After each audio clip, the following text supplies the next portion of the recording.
धर्मप्रिय राजा, चरित्रहीन रानी। पुराने समय की बात है। एक राज्य था जहाँ के राजा धर्मप्रिय और न्यायप्रिय होने के लिए प्रसिद्ध थे।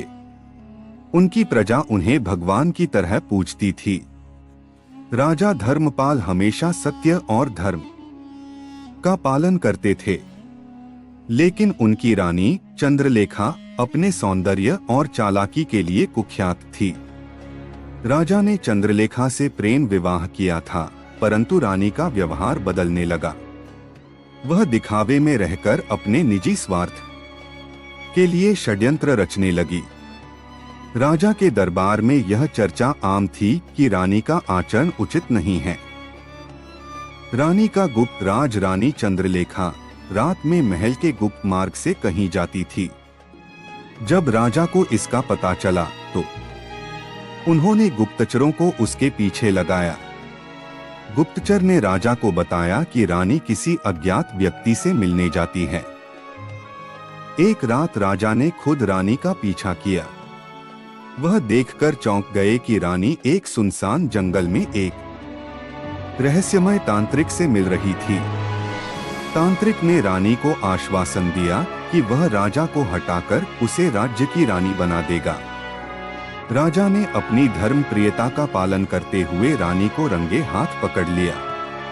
उन्होंने रानी को मौका दिया कि वह अपनी गलती स्वीकार करे, लेकिन रानी ने अपना अपराध मानने के बजाय राजा को चुनौती दी। दरबार में रानी के षड्यंत्र का भंडाफोड़ किया गया।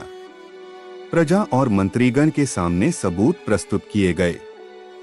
रानी को उसके कर्मों की सजा मिली, लेकिन राजा धर्मपाल ने उसकी मृत्यु दंड देने के बजाय उसे वनवास दे दिया। इस घटना ने साबित कर दिया कि किसी भी व्यक्ति का चरित्र उसके असली व्यक्तित्व को उजागर करता है।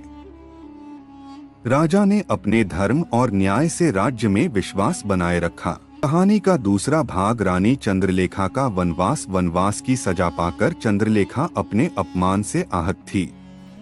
उसने अपनी हार स्वीकार नहीं की। जंगल में भटकते हुए उसकी मुलाकात उसी तांत्रिक से हुई जिसने पहले उसका साथ दिया था। तांत्रिक ने उसे आश्वासन दिया कि वह उसके बदले की आग को शांत करेगा, बशर्ते वह उसकी हर आज्ञा माने। चंद्रलेखा ने तांत्रिक की शरण ली और एक खतरनाक योजना बनाई। उसने अपनी कुटिल बुद्धि और तांत्रिक की जादुई शक्तियों का सहारा लेकर राजा और उनके राज्य को बर्बाद करने की ठानी। तांत्रिक ने एक ऐसा मंत्र तैयार किया जिससे पूरे राज्य में अराजकता फैल सकती थी। उसने चंद्रलेखा को बताया कि राजा धर्मपाल को हराने का एकमात्र तरीका उनके धर्म को दूषित करना है।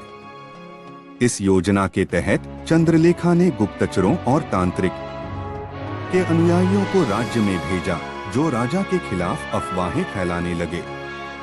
धीरे धीरे राज्य में अराजकता फैलने लगी।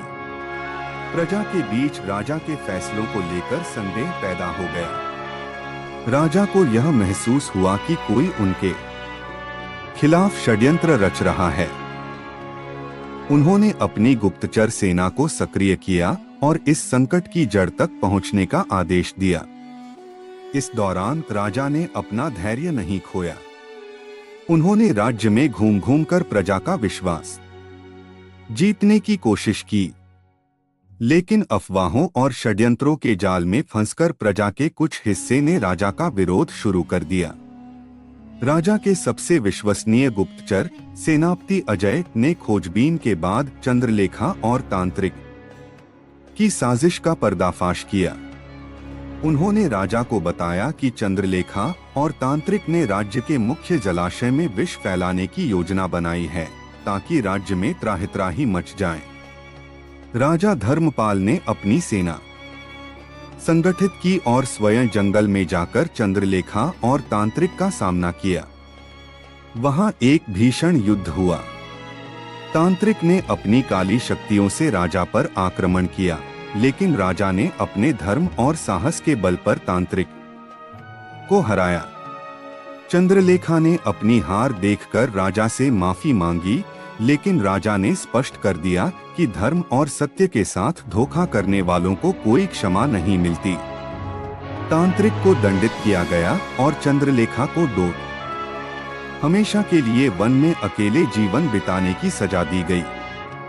इस घटना के बाद राजा धर्मपाल ने फिर से राज्य में धर्म और न्याय की स्थापना की। प्रजा ने उन्हें पहले से भी अधिक सम्मान दिया। यह कहानी इस बात का प्रमाण है कि सत्य और धर्म की विजय हमेशा होती है, चाहे कितनी ही बाधाएं क्यों न आएं। इस कहानी से हमें सीखने को मिलता है कि बुराई चाहे कितनी भी शक्तिशाली क्यों न हो, धर्म, सत्य और न्याय के सामने हमेशा पराजित होती है।